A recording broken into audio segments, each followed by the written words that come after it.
his toes into the ocean, trying to wash himself away. He jumps into the pond, and he starts to dissolve, and he dreams about the streams that bleed into the Amazon.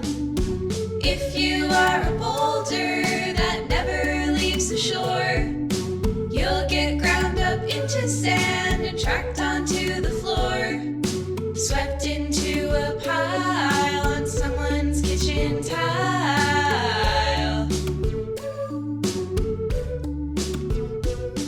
These hurricanes have led my heart astray,